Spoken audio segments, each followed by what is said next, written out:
Hi all, my name is Sarah. I hope you're all doing well.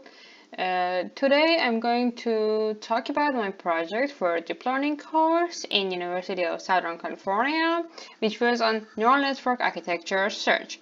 At first, I want to thank the AWS program for generous support via donated cloud computing credits. And then I'm going to give you a background about what the neural network architecture search is, what are the different approaches, popular different approaches, the approach that I choose to work on, my work, and my results. Neural network architecture search means automatically and efficiently find a good neural network. I mean, without using human expertise by means of machine learning, find in a reasonable time and cost, money-wise, I mean, a good network that it can be comparable to the state-of-art accuracies.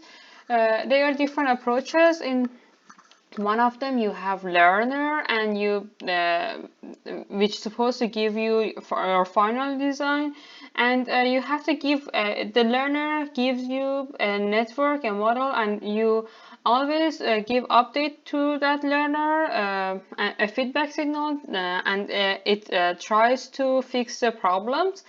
uh, in the first approach, you try to give a feedback by a proxy task, which is a small scale task that mimics this larger scale task that you want to do in the end.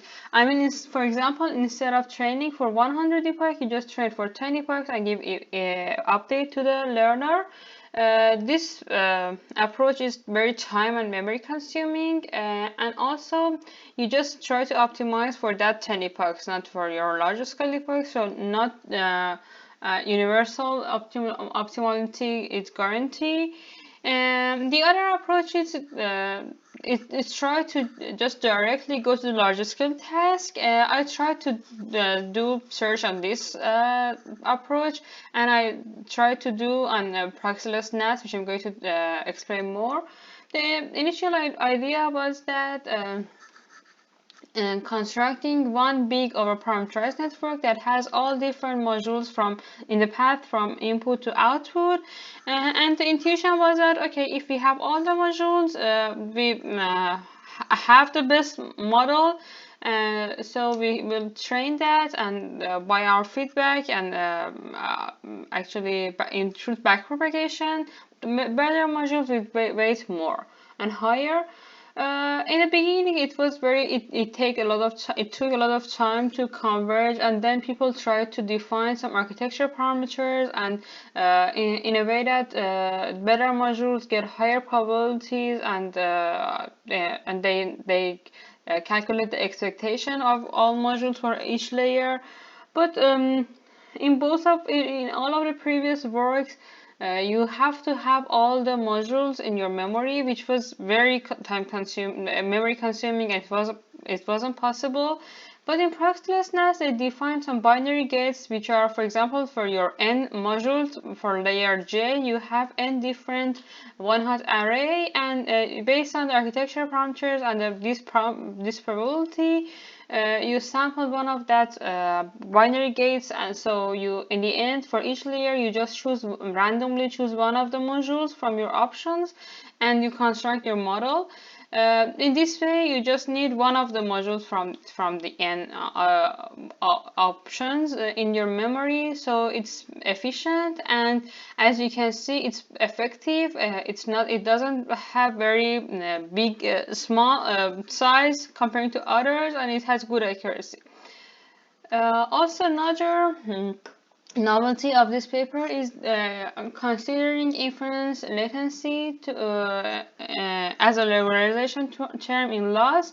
They have a latency prediction model, and predict the latency of each module for each layer, and calculate the expectation of each layer, and then sum over all layers, because they say that latency of each layers are uncorrelated to each other. So in this way, we can find a model that is, for example, good for our mobile inference, which should have very low latency. My work at the beginning, I just wanted to replicate the results for Cipher10 image dataset. They did the search for ImageNet 2. For Cipher10, the overparameterized network was something based on PrimedNet. It has 52 layers and more than 500 different comp layers. This network was very big, and I went to the code that they released for their paper, but they didn't release the code for Cipher10, and since the model is very big, I couldn't actually guess what was the initial model. I searched and I found another code which was something similar, and it reached some similar results. I tried to search on that, and I reached to the accuracy of 92%. I didn't search for until the NDPAX because it took me a lot of time and also a lot of AWS credit. So since the project was in a small scale and I had just 3 weeks, I thought that working in this big network and trying to optimize on that and search on that it will be very time consuming for me. So I tried to define my own building block for search.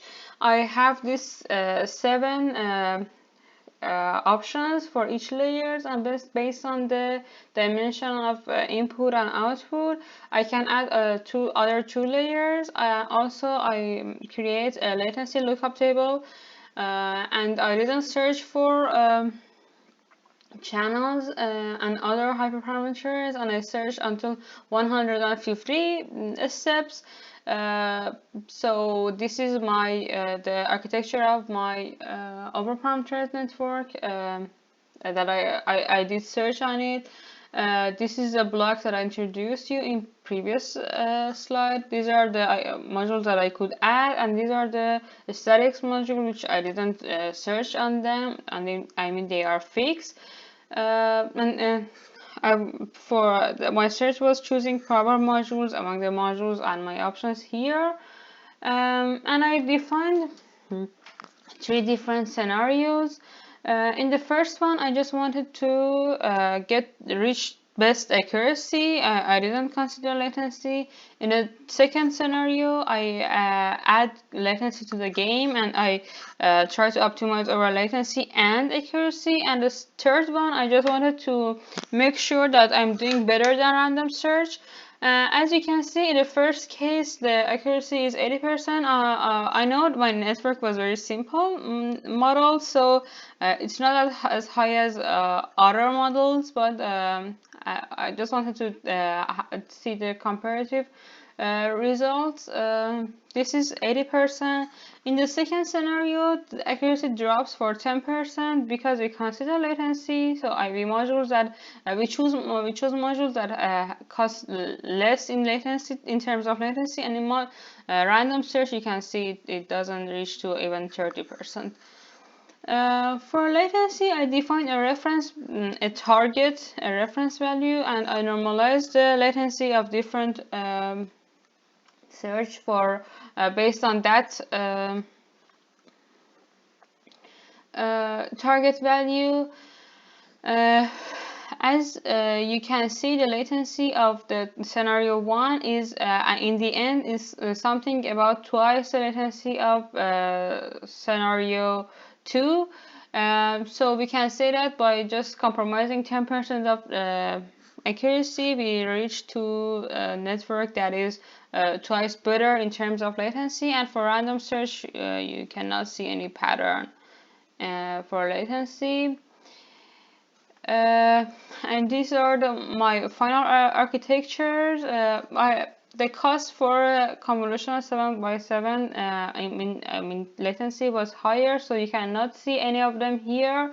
Also, you can see some 0 layers in this architecture because it tries to bypass those layers to reduce the cost. So you can see if we consider latency, you can reach to very different model. And yeah, this is my reference, my papers, and the GitHub repositories. I want to thank you for listening to me, and I hope you all stay safe and have a good day. Goodbye.